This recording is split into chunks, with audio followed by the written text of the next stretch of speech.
Bismillahirrahmanirrahim. Assalamualaikum warahmatullahi wabarakatuh.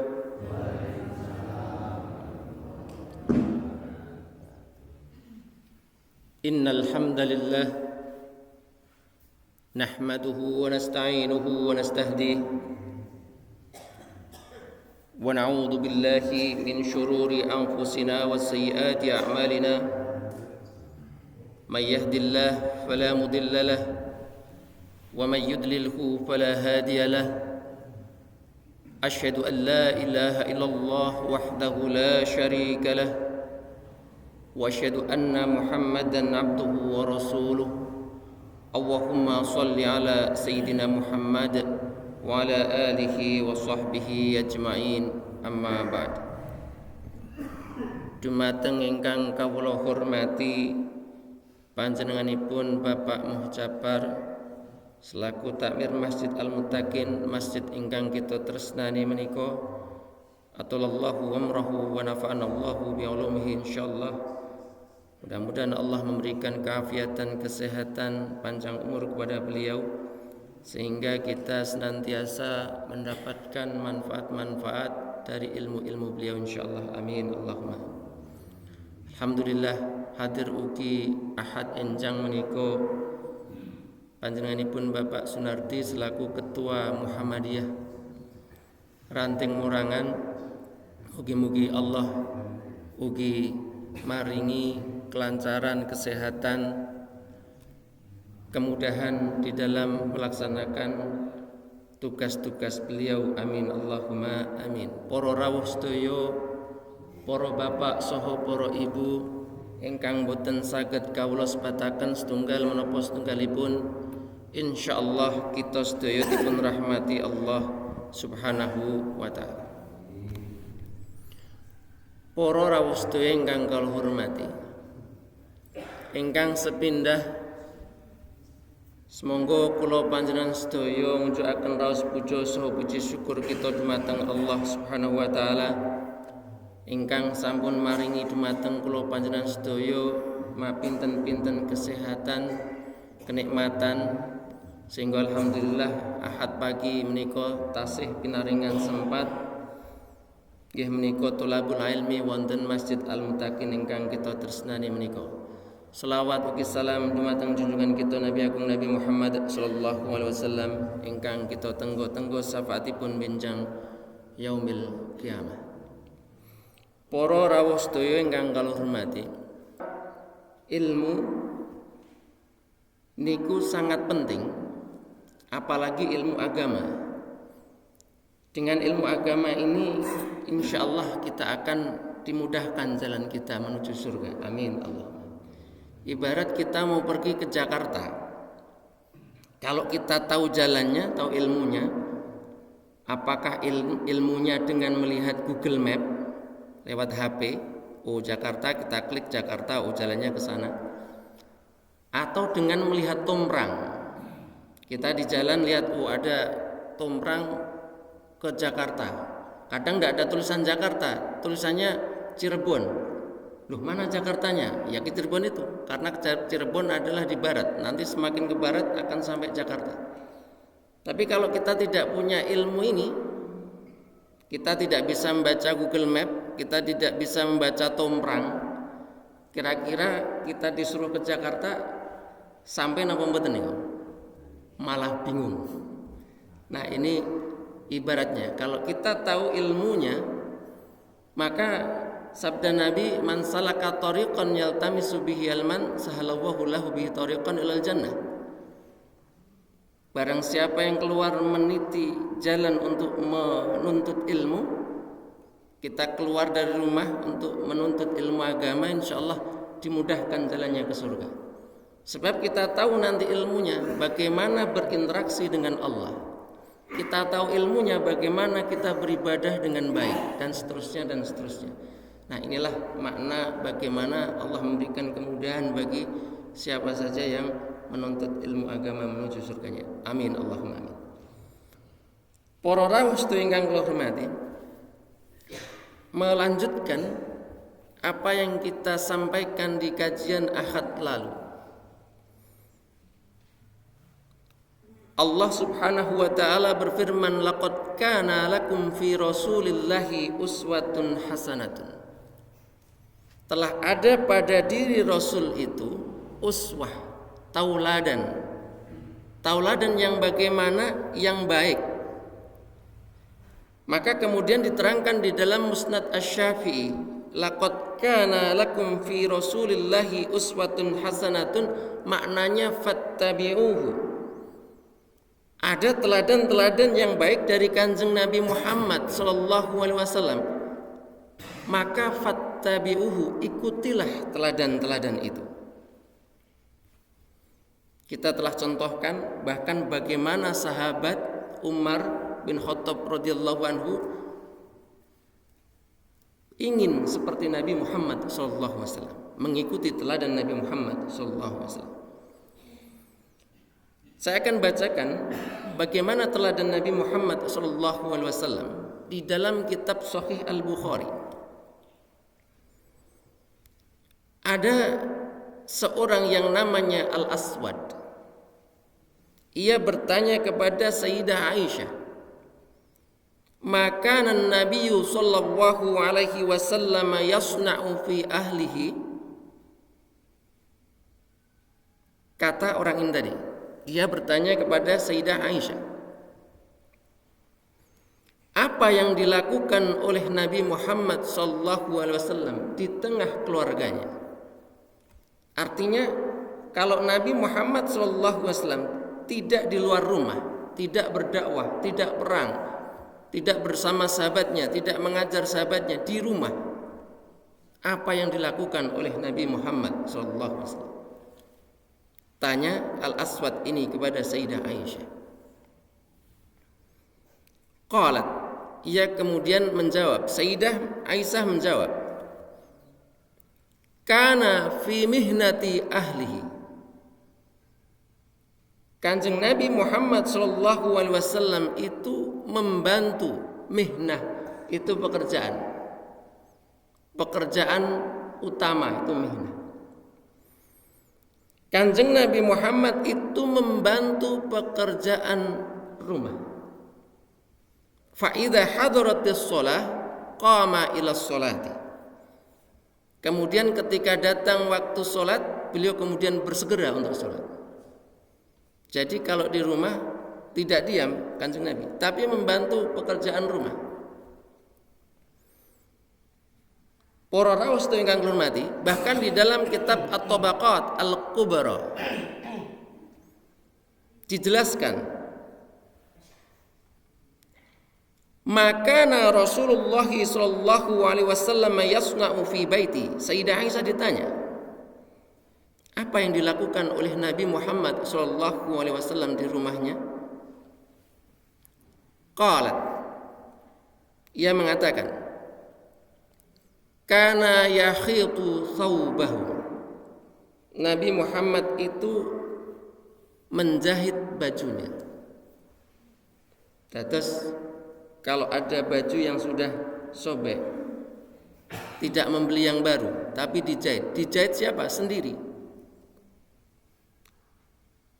Pekerjaan apa yang ada pada dirinya ini dikerjakan sendiri oleh Kanjeng Nabi Muhammad. Tidak memerintahkan sahabat juga untuk menjahitnya. Maka kita tidak pernah mendengar hadis ada sahabat diperintah untuk menjahit baju Nabi Muhammad, tidak ada. Kanjeng Nabi Muhammad menjahit sendiri. Wa yahsifu na'lahu. Apa yang dilakukan oleh beliau? Wa yahsifu na'lahu. Beliau juga menambal na'lahu, sandalnya. Jadi kalau sandalnya sudah mohon maaf mengkap, dilem sendiri. Tidak kemudian membeli yang baru, tidak. Selama itu masih layak dipakai, selama itu masih bisa diperbaiki, selama itu masih bisa dijahit, maka dijahit, ditambal oleh Nabi Muhammad SAW. Ini manusia terbaik sepanjang sejarah, tapi mengerjakan pekerjaannya sendiri, menjahit bajunya sendiri, menambal sandalnya sendiri. Wa ya'malu ma ta'malu rijalu fi buyutihim. dan dia melaksanakan pekerjaan-pekerjaan rumah itu sebagaimana yang lainnya. Jadi kalau zaman dulu, mungkin juga sekarang, ada laki-laki atau suami dia sudah bekerja di luar, kemudian dia pulang ke rumah, ia enggan memegang pekerjaan rumah, padahal kadang-kadang istrinya sibuk. Nabi mencontohkan, beliau pegang pekerjaan istrinya, membantu pekerjaan istrinya. Maka kalau ditarik ke zaman sekarang, kalau istrinya sibuk, kita tidak sungkan-sungkan membantunya, mencuci bajunya, mencuci piring, atau kadang ngepel. Ini bukan pekerjaan perempuan. Kanjeng Nabi pun ternyata melakukan itu ketika di rumah. Tapi begitu datang waktu sholat, beliau segera sholat. Para rawuh sedaya ingkang kula hormati, ini Kanjeng Nabi Muhammad sallallahu alaihi wasallam, manusia terbaik sepanjang zaman. Bagaimana baiknya kepada orang lain? Maka saya akan bacakan satu hadis Nabi Muhammad sallallahu alaihi wasallam di dalam kitab Sahih Bukhari. Sahih Bukhari lagi. Sanadnya panjang dari Abu Hurairah radhiyallahu anhu. Anna a'rabiyan. Ada seorang A'rabi. A'rabi ini orang Badui, orang gunung. Bala fil masjid. Ketika itu orang Badui ini dia buang air kecil. Di mana? Bukan di kamar mandi, tapi di pojokan masjid. Niku nek kinten-kinten kula panjenengan enten sing tiba-tiba mohon maaf buang air kecil atau kencing dalam masjid, apa sikap kita? Kita marah, mengusir, atau apa yang dilakukan ini sahabat itu saro ilaihin nasu liyaqau bihi. Niki para sahabat, bukan kita. Sahabat saja langsung mereka berdiri liyaqau alaihi, untuk menghardiknya, memarahinya. Niku sahabat, apalagi kita. Kita tidak usah menjawab, tapi kira-kira apa yang kita lakukan, pasti marah. Ada orang kencing di dalam masjid, sahabat mereka berdiri akan menghardiknya, akan memarahinya. Faqala lahum Rasulullah sallallahu alaihi wasallam, apa sabda Nabi Muhammad sallallahu alaihi wasallam? Da'uhu, jangan tinggalkan, jangan dekati orang itu, jangan dimarahi. Kemudian beliau memerintahkan wa ahriku ala baulihi dzunuban mimma'in. Setelah selesai, sahabat diperintahkan untuk menyiram dengan seember air, au sajlan mimma'in, artinya seember air. Bahkan beliau bersabda, fa inna ma bu'ithtum muyassirina wa lam tub'atsu mu'assirin. Sesungguhnya kamu sekalian ini diutus untuk memudahkan, memberikan kemudahan, bukan untuk menyusahkan orang. Itu sabda Nabi Muhammad SAW. Tapi ada banyak hikmah, kenapa orang itu tidak kemudian langsung dimarahi, supaya selesai dulu. Kalau tidak nanti malah kemana-mana ini najisnya. Ini salah satu hikmah kenapa Nabi Muhammad SAW merintahkan sahabat tinggal, jangan diapa-apain, jangan diganggu sampai selesai. Barulah kemudian Nabi Muhammad SAW menasihati orang ini. Maka dikisahkan di hadis lain, bukan di dalam kitab Sahih Al-Bukhari, di hadis lain masih poin yang sama. Ketika itu, setelah Nabi Muhammad SAW bersabda, fa innama bu'ithtum muyassirina wa lam tub'atsu mu'assirin, sesungguhnya kamu sekalian wahai para sahabatku diutus untuk memberikan kemudahan, bukan untuk menyusahkan orang. Kemudian Kanjeng Nabi berdiri. Tsumma qama an-nabiy sallallahu alaihi wasallam. Kanjeng Nabi berdiri untuk menasihati orang Badui ini. Wal a'rabiyyu khalfahu. Orang Badui ini kemudian ia berjalan di belakang Nabi Muhammad sallallahu alaihi wasallam. Fa bainama hum yusalluna, kemudian setelah para sahabat mereka berdiri untuk melaksanakan salat, itqalal a'rabi, orang Badui, namanya orang Badui orang gunung.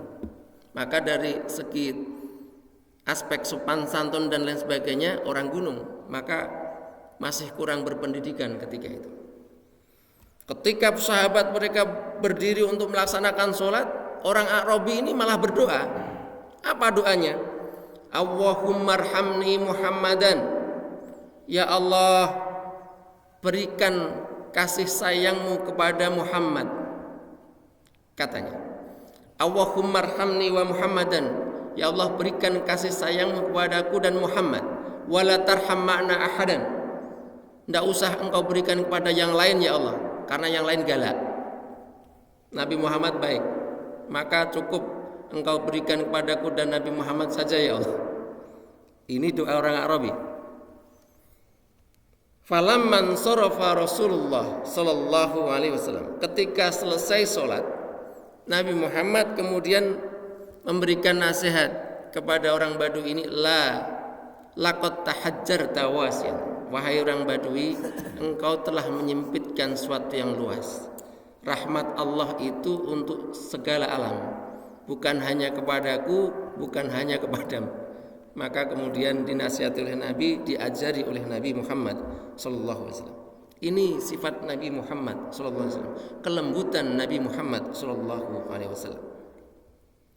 Fabima rahmatin minallahi linta lahum walau kunta faddan ghalidhal qalbi lan faddu min hawli.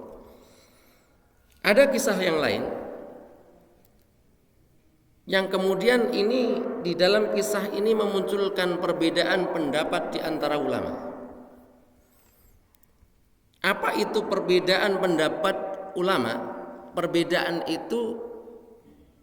pendapat ulama itu artinya masing-masing ulama mereka mempunyai pendapat tentang suatu perkara, masing-masing tahu persis dalilnya dan dalil orang yang berbeda dengannya, tetapi dia memilih apa yang ia yakini.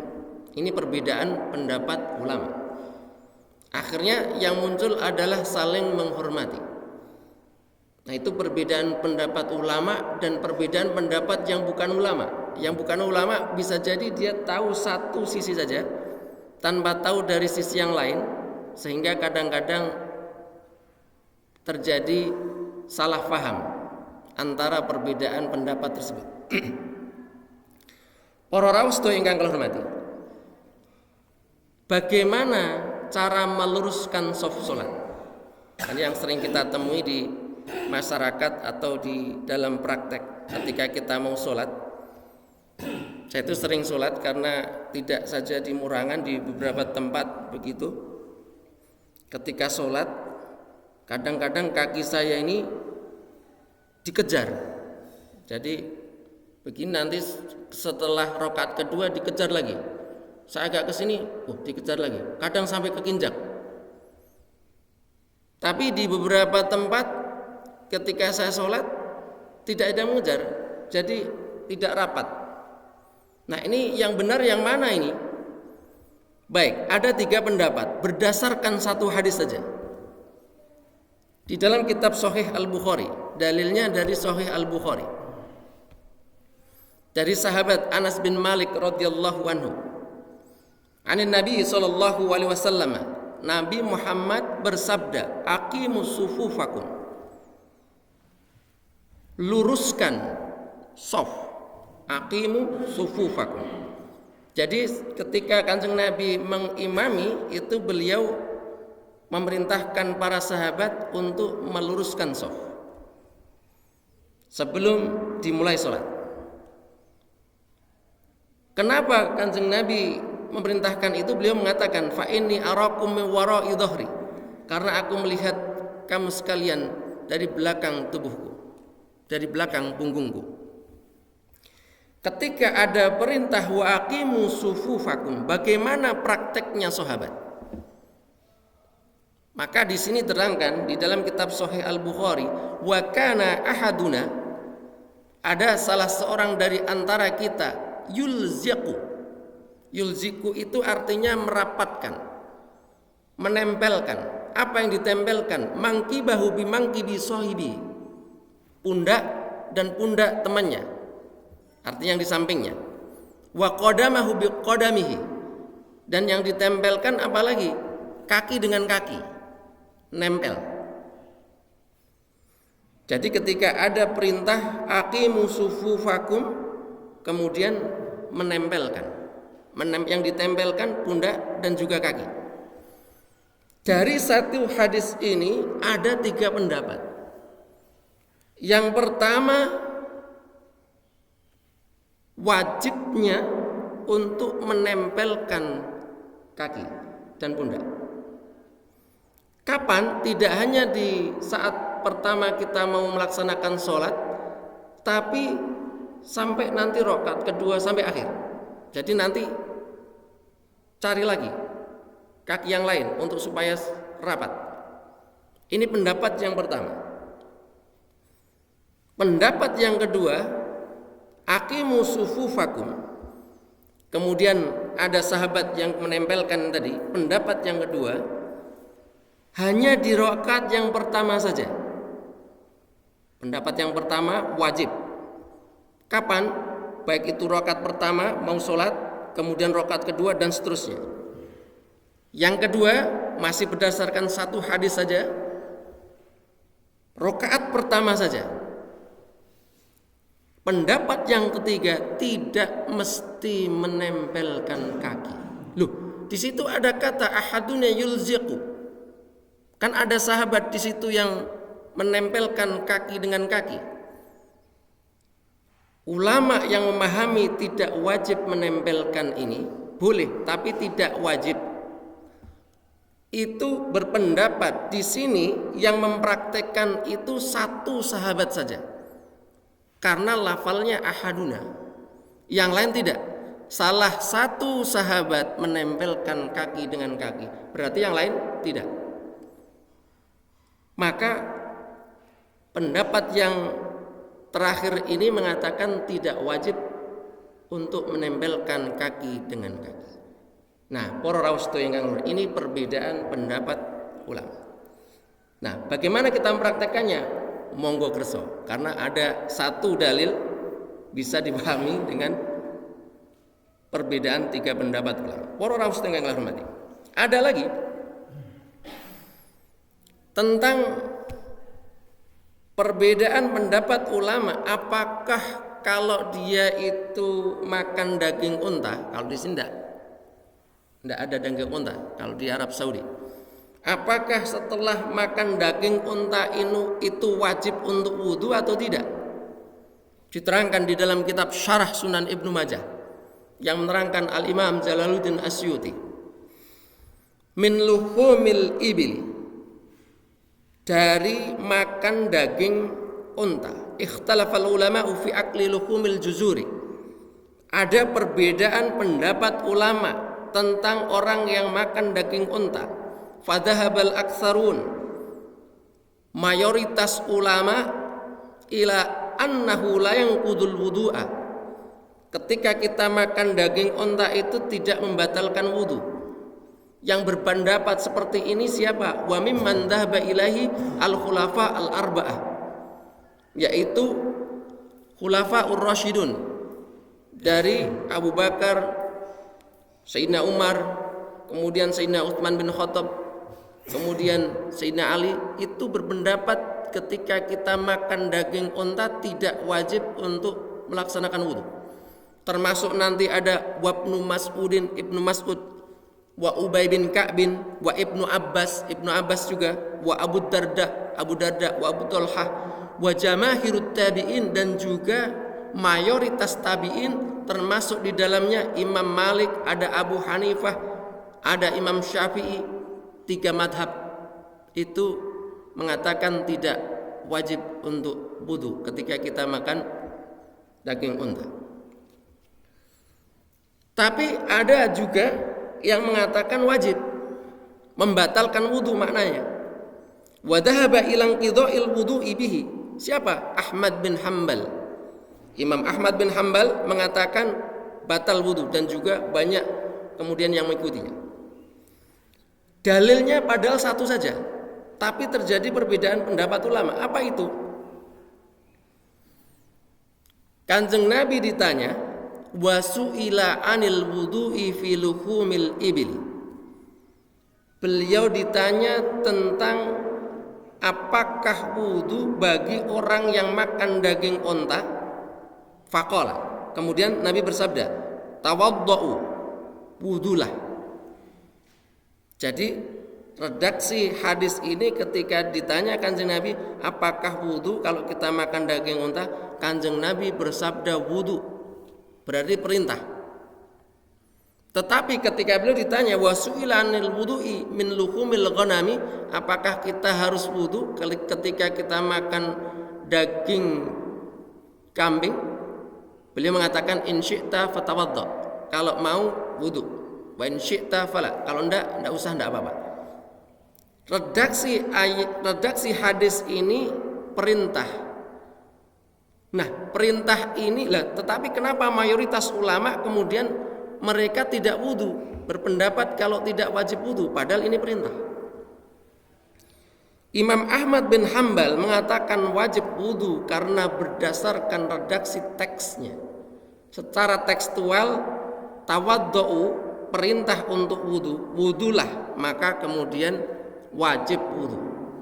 Kenapa yang lain tidak? Ternyata sebabnya saya membaca dari beberapa literatur, termasuk literatur dari Muhammadiyah yang dikeluarkan di Jogja tanggal 13 September. Jadi saya baca di sana ternyata sebabnya ketika itu, padahal ada perintah untuk wudu, kenapa kemudian tidak wajib wudu? Nabi Muhammad itu makan daging unta bersama para sahabat. Ketika makan daging unta itu tadi, ada salah satu sahabat yang kemudian, mohon maaf, kentut, buang gas. Makan daging unta, ketika makan daging unta bareng-bareng, tiba-tiba ada yang kentut. Kira-kira dalam hati marah atau tidak? Apalagi kalau bau, mohon maaf. Nah, ketika itu para sahabat diam. Karena nggak mungkin marah-marah, ada Nabi di sana. Siapa yang kentut ini? Nggak mungkin begitu. Tapi pasti di dalam hatinya, ini siapa yang melakukan ini? Bertanya-tanya, yang kentut ini siapa ini? Dalam hati. Tiba-tiba Bilal adzan maghrib. Sahabat Bilal adzan maghrib. Ketika sahabat Bilal adzan maghrib, Nabi Muhammad memerintahkan tawaddu. Semua yang makan daging unta semuanya harus wudu. Kanjeng Nabi bilang begitu. Sebab apa? Supaya nanti enggak ketahuan yang kentut. Pasti sahabat nanti yang wudu berarti dia yang kentut. Kalau kentut soalnya batalkan wudu. Maka untuk menutupi itu semuanya disuruh untuk wudu dulu sebelum sholat maghrib. Artinya apa? Enggak akan ketahuan siapa yang kentut. Inilah Nabi Muhammad SAW. Bagaimana beliau dengan para sahabatnya, dengan orang lain, ingin menutupi aibnya, tidak membuka aibnya. Caranya begitu. Maka kemudian fadhahabal aktsarun, mayoritas ulama, meskipun redaksinya perintah itu dipahami wajib, itu mereka mengatakan, ulama mengatakan tidak membatalkan wudu. Hanya satu madhab saja, madhab Hambali yang harus wudu. Para rawuh ingkang hormati, menika ingkang saged kawula aturaken dari teladan-teladan Kanjeng Nabi Muhammad sallallahu alaihi wasallam, mudah-mudahan kita bisa mengikuti teladan-teladan beliau dan menerapkan di dalam kehidupan kita sehari-hari. Wa bilih wonten kalepatanipun kawula nyuwun pangapunten, billahi taufik wal hidayah. Assalamualaikum warahmatullahi wabarakatuh.